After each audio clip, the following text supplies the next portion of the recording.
Hi, this is Kelly, and today I'm going to introduce you to my rain garden. We always had rain or snow melting, and the water would run off and create a boggy area here in our yard. So last year, my husband decided that he would make me a rain garden, and he rototilled a circle and he put a layer of gravel in the bottom to create good drainage and nice soft soil on the top. I dug the ditch that the water usually travels on to try to keep it directly going into the rain garden rather than going off to the side.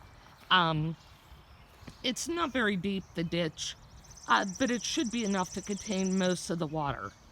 I lined the rain garden with rocks that I dug from my woods. I love the look of the natural landscaping of the rocks around the flower beds. However, it's a full-time job to keep the rocks in place because my chickens like to go in there and forage for worms or other bugs.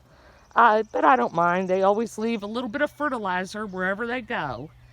These right here, the tall leafy plants, are some iris that my good friend Laura from up the road gave me. These are purple ones, I believe.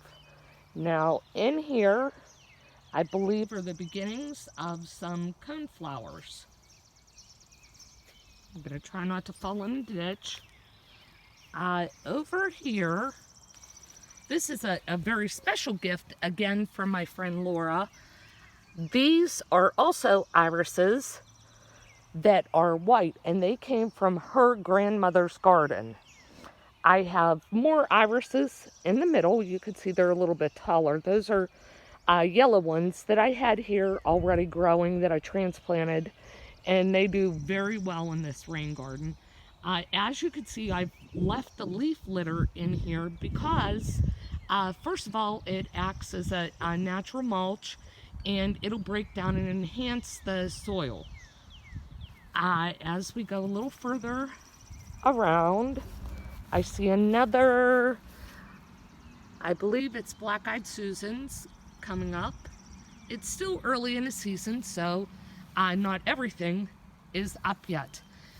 In the front of the garden, in front of the, well, actually in between the irises, there's two red cardinal flowers that I just planted, so I'm hoping that they come up. They have long, tubular-shaped red flowers that hummingbirds love, and I love hummingbirds. So we're going to travel a little bit further around. You'll see 4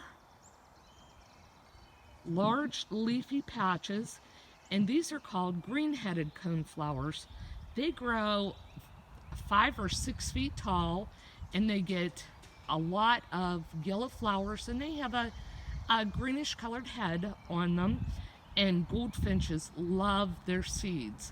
And these grow prolifically here in our yard, which is on top of a mountain in Pennsylvania. We have them planted in many areas because we love watching the birds. In here, I'm not sure what this is yet. Could be a weed. I haven't got around to weeding here yet, and there's a good bit of creeping Charlie that likes to encroach in this rain garden. I made an exciting discovery yesterday while I was out here trying to do some raking when it was a little bit warmer, and that's behind me.